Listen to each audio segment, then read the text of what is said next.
एक बार एक आदमी जिसका कि काल्पनिक नाम रमेश है, वो होटल मैनेजर था। तो उसको लड़कियों का बहुत शौक था।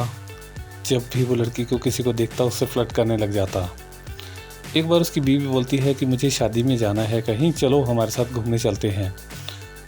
तो वो चला जाता है और उसकी बीवी जो थी कहती है मैं अभी तैयार हो लेती हूँ, तब तक तुम बाद में आना। वो कहता है ठीक है, और वो कहीं घूमने निकल जाता है। तो वहाँ देखता है कि मुझे यहाँ पर टाइम पास नहीं हो रहा है, तो वो लड़कियों के साथ जो है फ्लर्ट करना शुरू करता है। जहाँ बस स्टैंड पर लड़कियाँ बैठी होती हैं, अब लड़कियों के साथ ऐसे फ्लर्ट कर रहा होता है, पर वो समझ नहीं पा रहा था कैसे करूँ।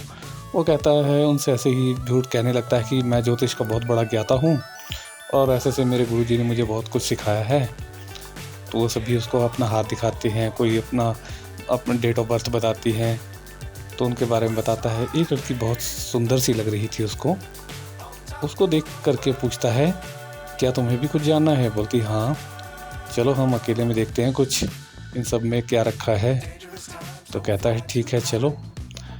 तो उसके साथ जो है अकेले कहीं रूम में ले जाता है उसको, और उसको रूम में ले जाके अब सोचता है कि चलो अब फ्लर्ट करते हैं। पर जैसे ही रूम में ले जाता है तो उससे भी वो तो और ज़्यादा एडवांस थी। वो कहती है चलो कपड़े खोलो और जल्दी जल्दी करते हैं जो करना है। ये देखकर वो भी थोड़ा शॉक हो जाता है, बोलता है ये तो मुझसे भी ज़्यादा एडवांस है। तो वो भी कहता है अब मिल ही रहा है कुछ तो कौन मना करे। तो जल्दी से वो भी तैयारी करके और उससे लिपट जाता है, और वो पूरा अपना एंजॉय कर रहे होते हैं।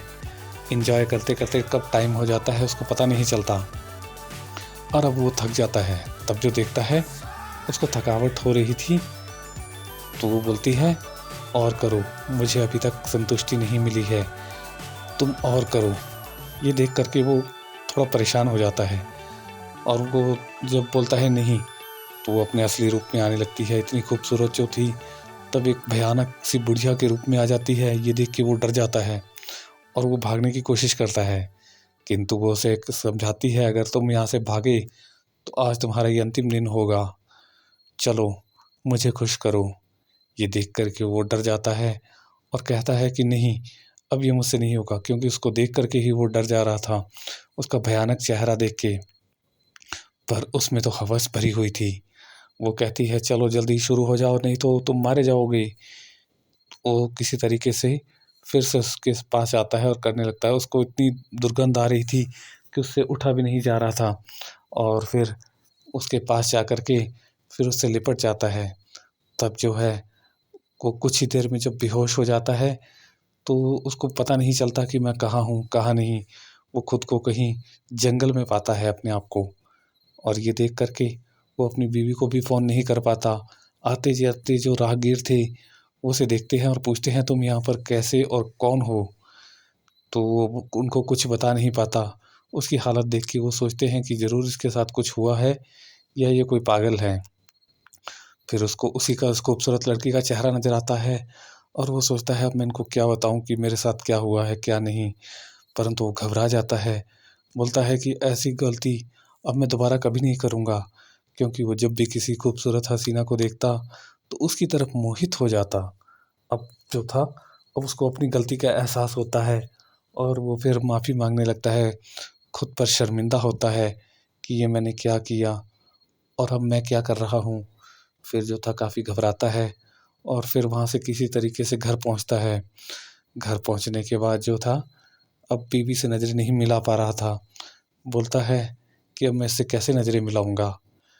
अब वो जो था इतना शर्मिंदा हो चुका था और भयभीत हो चुका था। अब कोई भी उसको लड़की मिलती खूबसूरत तो उसे डर जाता।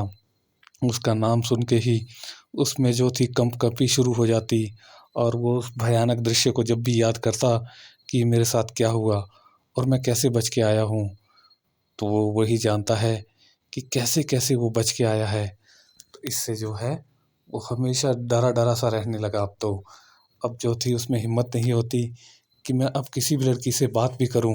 अब तो वो लड़कियों का नाम सुन के भी कांपने लग जाता, क्योंकि जो भयानक सीन उसके साथ हुआ था।